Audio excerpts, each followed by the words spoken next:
매일 아침 하나님과 함께 누리는 하늘의 양식, 오늘 만나.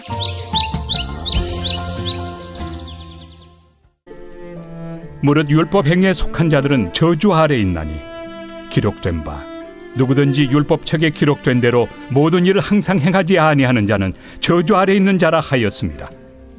또 하나님 앞에서 아무도 율법으로 말미암아 의롭게 되지 못할 것이 분명하니 이는 의인은 믿음으로 살리라 하였습니다. 율법은 믿음에서 난 것이 아니니 율법을 행하는 자는 그 가운데서 살리라 하였느니라. 그리스도께서 우리를 위하여 저주를 받은 바 되사 율법의 저주에서 우리를 속량하셨으니 기록된 바 나무에 달린 자마다 저주 아래 있는 자라 하였습니다. 이는 그리스도 예수 안에서 아브라함의 복이 이방인에게 미치게 하고 또 우리로 하여금 믿음으로 말미암아 성령의 약속을 받게 하려 함이라. 형제들아, 내가 사람의 예대로 말하노니 사람의 언약이라도 정한 후에는 아무도 폐하거나 더하거나 하지 못하느니라. 이 약속들은 아브라함과 그 자손에게 말씀하신 것인데 여럿을 가리켜 그 자손들이라 하지 아니하시고 오직 한 사람을 가리켜 내 자손이라 하셨으니 곧 그리스도라. 내가 이것을 말하노니 하나님께서 미리 정하신 언약을 430년 후에 생긴 율법이 폐기하지 못하고 그 약속을 헛되게 하지 못하리라. 만일 그 유업이 율법에서 난 것이면 약속에서 난 것이 아니니라. 그러나 하나님이 약속으로 말미암아 아브라함에게 주신 것이라. 예수를 믿는 우리에겐 고민이 있습니다. 나는 과연 얼마나 의로울까? 하나님은 내 모습을 보시며 칭찬하실까? 나는 믿음 안에서 얼마나 발전했을까?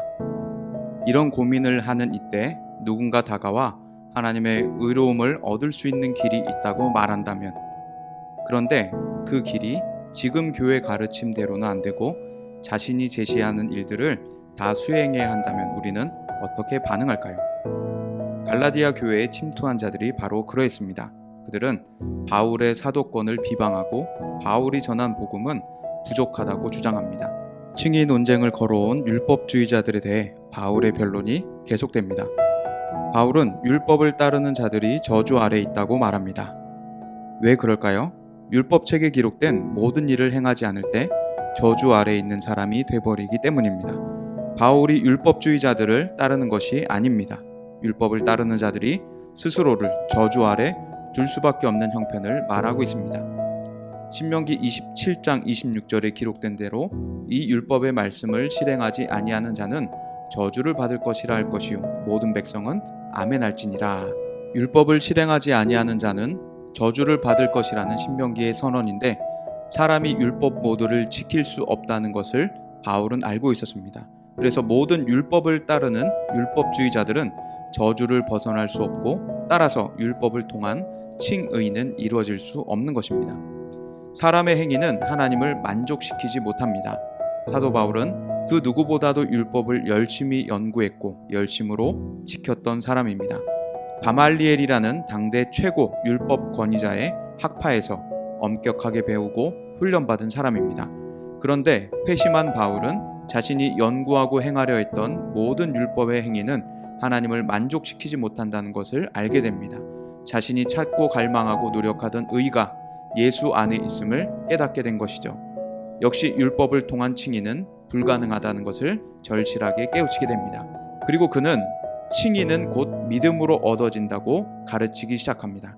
탁월한 변증가의 모습이며 잘못된 지식을 가진 이들이 참된 길로 돌아오도록 제시하는 전도자의 모습입니다. 바울은 이어서 참된 칭의를 제시합니다. 율법을 지키지 못해 늘 저주 아래 놓여있는 우리를 위해 우리의 모든 저주를 한 몸에 지시고 십자가에 오르신 예수 그리스도를 소개합니다. 그 주님의 십자가 사역으로 우리 모두는 저주에서 해방되었습니다. 그런데 문제는 바로 율법주의자들, 유대인들이었습니다. 신명기 21장 23절에 나무에 달린 자는 하나님께 저주를 받았음이니라 라는 선언 때문에 유대인들, 율법주의자들은 나무 십자가에 달리신 예수님을 인정하지 않고 믿지 못했습니다. 그런데 사도 바울은 그들의 사상을 완전히 뒤집어 버립니다. 하나님께서 우리에게 내리셔야 했던 나무에 달리는 저주를 우리를 대신해 예수께 내리셨다고 말합니다. 율법 아래 있는 죄 많은 우리를 위해 예수는 사망과 무능에서 건져주신 구원자이십니다. 예수의 속량이 바로 칭의의 동력입니다. 예수의 십자가 사역으로 속량함을 입고 율법의 외인이던 우리도, 죄 앞에 연약한 우리도 의롭다 칭함을 얻게 되었습니다. 그래서 칭의는 내 노력의 결과가 아닌 예수께서 순종하신 결과입니다. 이어서 아브라함이 언급되며 언약을 설명합니다. 예수 안에 있는 언약이 이루어져 이방인에게도 구원이 선포되는 것, 성령을 받고 자녀가 되는 것을 말합니다.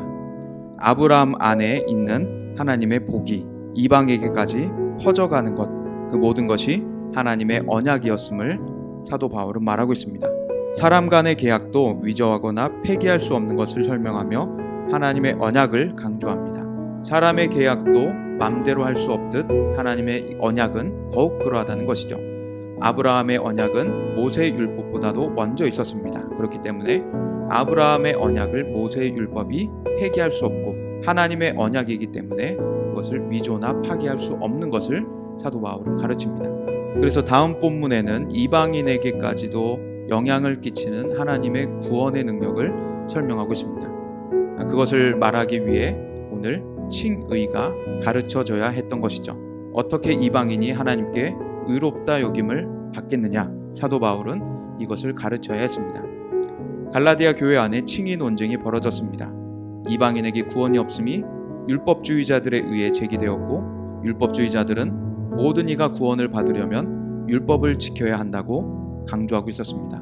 그러나 사도 바울은 그들의 모든 의견을 반박하며 의인은 하나님 안에 있고 아담 불순종으로 불의가 세상에 들어왔음을, 하지만 삼위 하나님은 이를 회복하기 위해 예수 그리스도를 우리에게 보내줬음을 가르쳐주고 있습니다. 성령으로 이것을 믿게 하셨습니다. 불의한 우리에게 예수 그리스도를 통한 의가 주어졌습니다. 그래서 모든 민족과 종족을 초월하여 예수 그리스도를 믿는 자들은 하나님의 자녀가 됨을, 칭의를 얻음을 사도 바울은 가르치는 것입니다.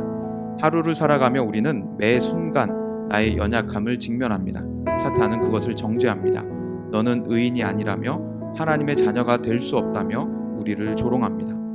또 이단은 의와 구원을 얻기 위한 길로 다른 복음을 제시합니다.